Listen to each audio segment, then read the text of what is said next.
How many of this Manchester United group would you have a not for sale sign on? Well, truthfully, well, obviously you'd have to be realistic. You're not going to get everyone of it. People like Bruno and listen, it's the ones just say the ones. Just Bruno or? Well, Bruno's always on who springs to mind because obviously he's a brilliant player. But of course, there's a few you have to go on to. Just talk about Garnacho. You look at Maguire. We've got new players who come into the club. They need time to settle in. Obviously, the big decision on the goalkeeper.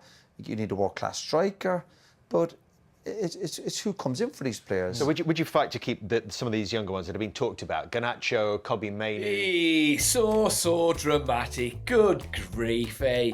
I'm telling you, some of these football pundits, they are actors. They could win Oscars. You would actually think that they believed what they said. Surely they don't believe it, but then again, maybe they do, and that's why the pundits are not managers themselves. But anyway, we'll get back to Roy in just a quick second. Yeah.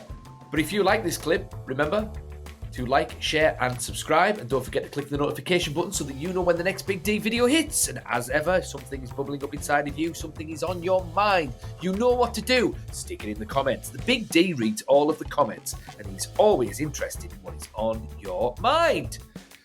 Anyway, in this clip, Roy Keane's going to be dissecting the Man United squad, who's available, who's not in the summer, and he's going to have a little rant about Rasmus Højlund as well. It's actually quite a nice clip, to be honest. It's entertaining, especially for a neutral, shall we say, or a rival fan. But stick around for after the clip, because as ever, the Big D is going to disagree with Roy Keane, and believe it or not, he's actually going to agree with a little part of what he says. Anyway, I'll be doing that after the clip, but here's Roy. Beaten tonight, but they're hoping they're all going to be fit and ready and firing full of goals on Wednesday night. Is this the biggest problem for this Manchester United squad right now? Yeah, it's the same interview that we've heard from the manager. He's obviously frustrated. It's very difficult for him to of course, keep answering those same questions. Absolutely, I'm not knocking him for that. I'm just making a point about it. We've heard it all before. They don't score enough goals. He talked about aggression. They've had one shot on target. No goal tonight. No goal against West Ham. He's talking about obviously Europe, but this was a league game. You got to focus on the league, what we're talking about. Talks about what they can do in the final third, but that's the most important part of football. Obviously, you got to defend properly, and you got to be aggressive. Like when you look at the goal, if you want to analyse the goal, Garnacho just runs by him. James, he doesn't even tackle him. He doesn't be aggressive. So they have a problem, and they've got no striker. Højlund tonight looked like the young kid for Chelsea. He looked like he's just come out of the academy. His runs weren't right. His timing, his hold-up play. Again, if you're a striker for playing for Man United, you walk up, you know how to, again, even for the whole team, one shot on target. It's just... But do you think he would be better with more quality around him? Well, we can't make an excuse for him. We talk about confidence, but you still think when you're a striker up there, you've got to make something happen sometimes. And what the big clubs have, and United have always had, strikers who can produce something by themselves, even if they're not getting great service. They produce something because they've got quality, they've got a bit of desire, determination, a bit of experience. Football intelligence. We don't see that with Højlund. So United are up against it all the time. Obviously, he needs a little bit of support, but my goodness, sometimes you've got to just do a bit better. I think he kind of he got a ball in the first half on the edge of the box, and he didn't even know he wasn't even in the right body position to take a shot, and he knocks it back. He should be getting an on goal. So we've talked about this this summer, and we've heard this language of being brave this summer from Ruben Amorim. If that means a big turnover of players, how many of this Manchester United group would you have a not for sale sign on? Well, truthfully, well, obviously you'd have to be realistic. You're not going to get everyone of it. People like Bruno and listen, it's the ones just say the ones. Bruno or? Well, Bruno's always on who springs to mind because obviously he's a brilliant player. But of course, there's a few you have to go on to. Just talk about Garnacho. You look at Maguire. We've got new players who come into the club. They need time to settle in. Obviously, the big decision on the goalkeeper. You need a world-class striker, but it's who comes in for these players. So would you fight to keep some of these younger ones that have been talked about? Garnacho, Kobbie Mainoo, Rasmus Højlund. No, I wouldn't be on them three. I wouldn't be hanging my hat on them three to get Man United. Mainoo comes on tonight. I watched him closely. He's strolling around the place. Some of his passes were sloppy. So when you're on about coming on the pitch, Garnacho is very kind of he's immature. He plays in little moments, but he doesn't do enough. Again, we spoke before the programme. You want players for the big clubs. You turn up week in, week out. And he doesn't do that. He's got a bit of talent. He makes some good runs and he threatens him behind. And on his good day, you think, listen, I like what I see. But he's got too many bad days. And Højlund, in his defence, I think he should have probably been a backup striker, third or fourth choice, and learn his trade off 2 or 3 brilliant strikers. The fact when he came to the club that he was going to be the main man, he's not good enough. He's certainly obviously lacking in confidence and belief. And he's not surrounded by brilliance either. So there's the problems that we've spoken about United all season are still there. No, if people think they can fix that in one summer, then it's not going to happen. But is that the kind of bravery, the brave decisions that United need to make to start moving forward? I mean, Euro's obviously not going to be sold. He's only just come to the club. I can't disagree with Roy. I just think pretty much every single player, there is a price on all of them. I think that just tells you where they are. Because if they win on Wednesday night, they're going to have to be playing twice a week again. I mean, they're at a higher level. Yeah, and they're going to have Champions League football. And right now, you'd look at that and you'd probably be nervous for that squad going into Champions League football, because it's not all of a sudden going to become better overnight. It's not going to get better because they've got a bit more experience.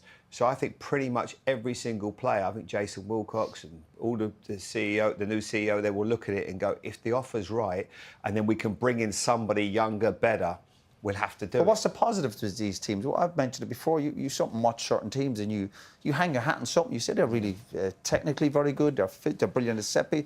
You look at United and go, they're not really good at anything. So this idea that they can do something this summer and bring in loads of special players if they don't win next week, I think the days of everyone wanting to go to Man United, no matter where they are, I think them days are gone.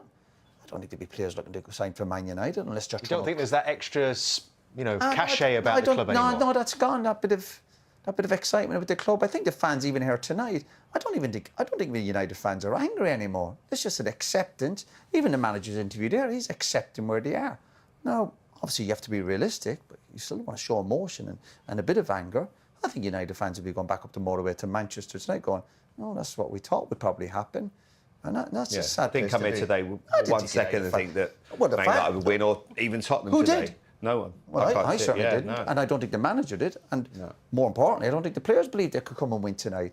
And even the Chelsea managers, he's patronised them by saying, they played well, they pressed us, they went 1v1, they're dangerous, we watched them a few times. They beat them 1-0.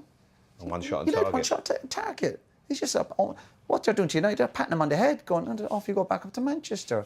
That's what United used to do to teams years ago. Now they're getting it. And they've got to respond to that. Don't accept that. First things first, he's right about Rasmus Højlund. He's just not there, Rasmus. He just doesn't seem to be able to produce anything on his own. He does seem to lack from. He's just got a complete lack of confidence at the moment. I think he's just fed up himself. He's not getting the service. He's got no one to learn from. He's hitting his head against a brick wall. It's just not worked out for him just yet. I've been saying time and time again, there is a player there. There is. And if you send him off to Real Betis or a smaller club where he can learn off a little bit of pressure off him, or he can learn from a more seasoned striker, then you will see a player. But, I mean, to be fair, who has been performing for Manchester United over the past couple of years? There's not many that can say that they've been absolutely brilliant, but so we can't really blame Rasmus Højlund too much. But yeah, he's hold of play for a lad the size of Chris Hemsworth in Avengers Endgame. No, not in Endgame, because that's when he was big and fat. No, for the size of a player who was the size of Chris Hemsworth in Avengers Infinity War, he should be wielding a hammer and smashing that ball in the back of the net. But he just seems to go down far too easily. He should be able to use his weight and his strength to be able to, create something, do something, open something up, if not a couple of wounds in people's knees. So I don't know why he's not doing that. You'd think he'd be instinctively be able to do that, and he's fast as well. He's absolutely rapid. He should be beating people on the counter-attack as well. But he's not able to do that because the next problem is his positioning. His positioning is not very good at all. And it was evidenced against Bilbao. The one time he stood where he's meant to stand in the opposition box, up front. The ball came to him and he scored a tap-in. That's all you have to do. If you're a number 9, if you're a centre forward, stay in the centre forward position. It's not rocket science. We're not building electric cars. We're not dissecting Jungian psychological archetypes. We are putting balls in the back of nets here. You just need to stand in the right position and the ball will come to you. If you're a centre forward, that is. Well, even if you're a defender, someone's going to attack, so the ball's going to come to you.